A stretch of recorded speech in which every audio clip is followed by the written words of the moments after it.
मी चहा प्यायला गेलो परत सिंगेवाला भाऊ बरोबर जसवाल बरोबर समजलं काय आणि तिथे अनेक लोक मला भेटले मग त्यांनी त्या गोष्टी काढल्या म्हणून माझ्या तोंडी सहज विचारलं काय यार तुझं काय केलं घेणार त्या गोष्टीची तर माझा प्रश्न आहे ना तू आपलं गाणं म्हणा आपल्या गाण्याचा अर्थ सांग अरे लक्षी शायरी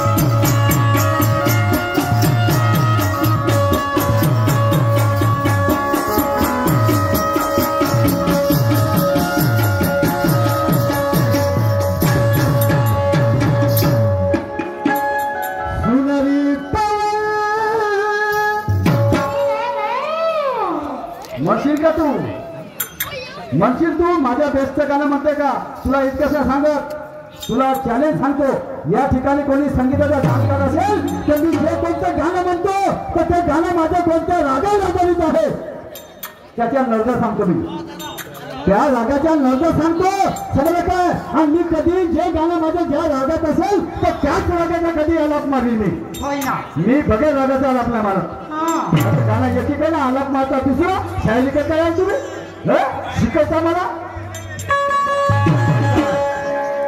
अरे सुनारी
मस्ती काय न करता तू मस्ती नाही भाड्या अगदी भोकणं म्हणजे पहिल्याने तू चुप राहायला साल्या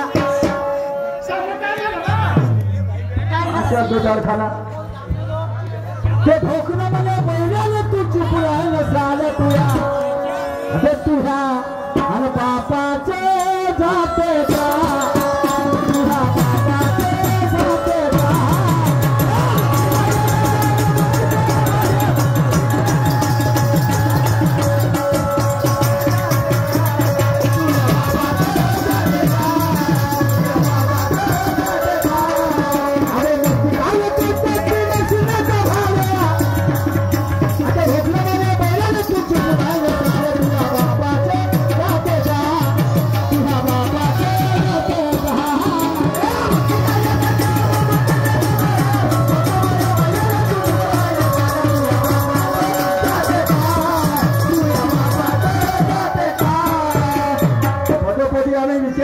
या गोष्टीचा की लोक आम्हाला शाहीर साहेब म्हणतात आणि आमच्या तोंडून जर अशी भाषा निघत असेल ठीक आहे गाण्यामध्ये निघत असेल त्याला काही आधार असेल बेसिक असेल तर त्याला मान्य करेल कोणताही शाहीर मान्य करेल लोकही मान्य करतील पण आम्ही वेळा गवारासारखे एकमेकाला जर शिव्या देत असू समजलं काय वेळा गवारा मी तुला कुत्रा शेरामध्ये म्हटलं तुला तर नाहीच म्हटलं म्हणा परंतु मी शेरामध्ये म्हटलं की वैयक्तिक बोललो तुम्ही सांगा कोई कुत्ता हमें एक बार दिसले हा कसा मुसे हम जिंदा भी छोड़ते नाही बरोबर काय म्हटलं शेरामध्ये आणि हा कसा म्हणते म्हणजे मी कुत्रा झालो तर हे कुत्री झाली म्हणते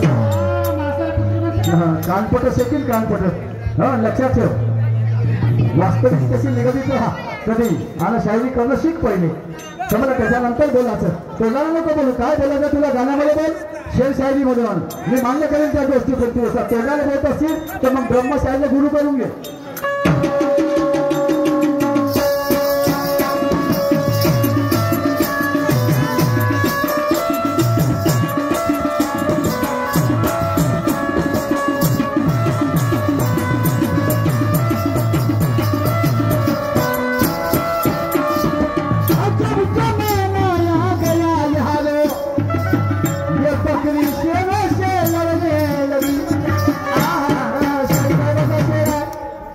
आहे ना रे? हा, या बकरी शेरा शेरा नाही का तुला लाच गिरण्या वाटत का? हा, तू शेर नाही. पहिले आपलं थोडक्यात पाय, मग शेराची एवढा अवखात बनलो. आहे का तुझ्या अवखात शेरासारखी? दिसतेस का तुझा तू शेरासारखा?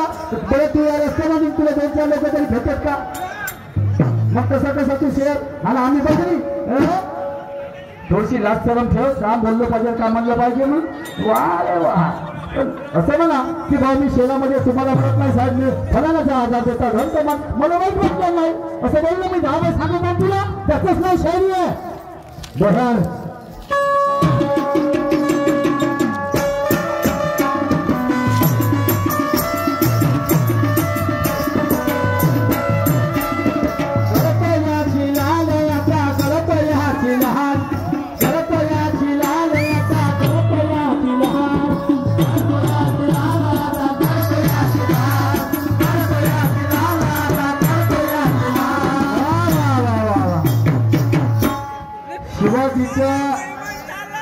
वकील कोण तुला माहिती आहे? शिवाजी महाराजांबद्दल माहिती आहे का? सांगू का तुला? ऐका, लक्षात ठेवा. भगवा चित्रपट आला होता. भगवा, लक्षात ठेवा. भगवा चित्रपट आला होता आणि भगवा चित्रपट लागला अमरावतीच्या राजकमल टॉकीज मध्ये.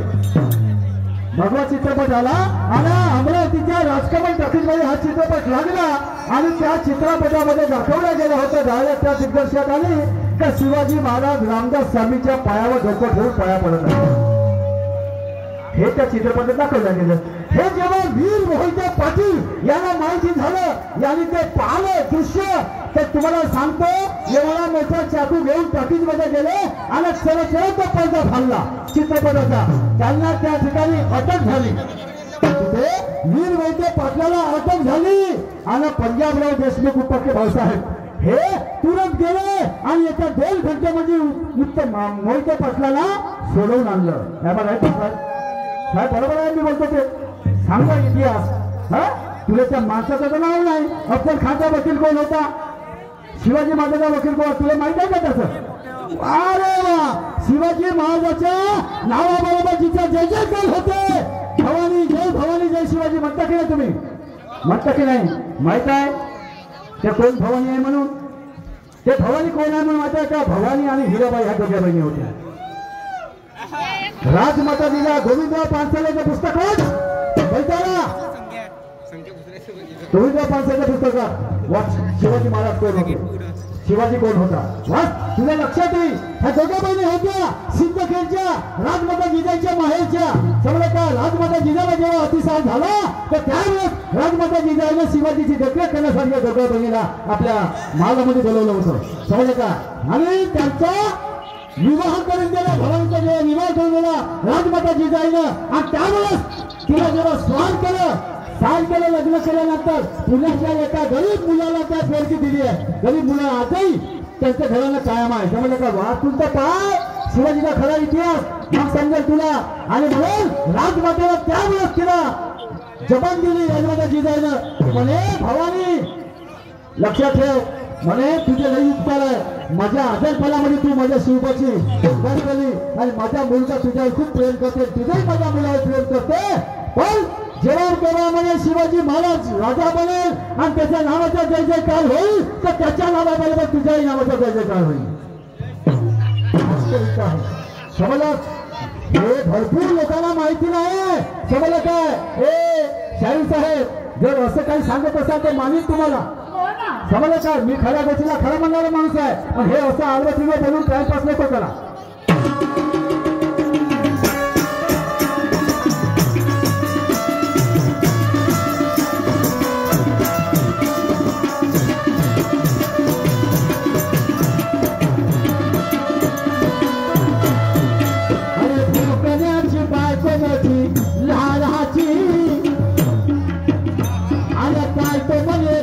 तुमच्या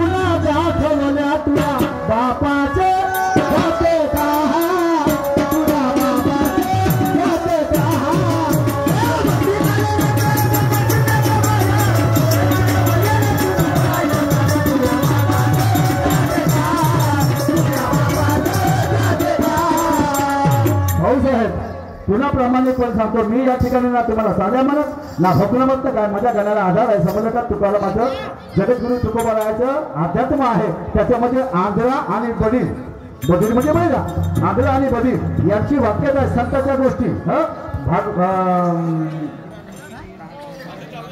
कथा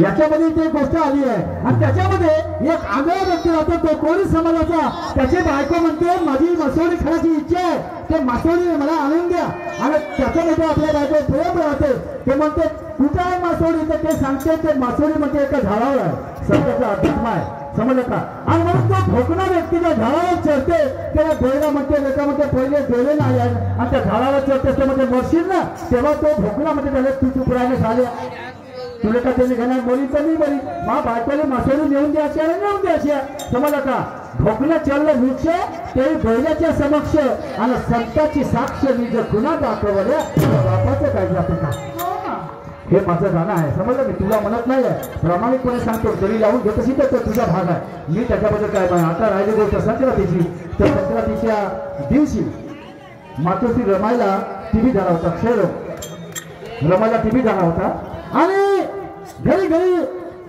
बसून राहायची किंवा झोपून राहायची एक दिवस तिच्या मैत्रिणी रमाईकडे आल्या मुंबईमध्ये असताना आणि रमाईला म्हणाल्या रमाई अगं म्हणे लई दिवसाची आजार आहे चल ना म्हणे आमच्या सोबतीला आज संक्रांत आहे आज वाण वाटू आपण थोडासा तुझा म्हणजे माइंड फ्रेश होईल हवा बदल होईल वातावरण चेंज होईल आणि म्हणून रमाई बाबासाहेबांच्या आज्ञेच्या बाहेर जात नव्हती त्यावेळेस रमाई बाबासाहेबांना म्हणाली म्हणते साहेब माझ्या काही मैत्रिणी आल्या आहेत तर त्यांच्याबरोबर मी सगळं सण आहे तर वाण वाटायला जाऊ का तर म्हणते जा ना काही हरकत नाही जा म्हणते तुझी म्हणते हवा वातावरण चेंज होईल मैत्री म्हणजे मन रमण तशी म्हणजे तू आजारी राहतो झोपून राहतो आनंद रमाई जाते आणि गेल्यानंतर या बायांना सवय आहे एकमेकीच्या घरी गेल्यानंतर आपल्या नवऱ्याचं नाव घेतात रमाईनं संक्रांतीच्या दिवशी आपल्या पतीचं नाव कसं घेतलं आणि तो सण कसा साजरा केला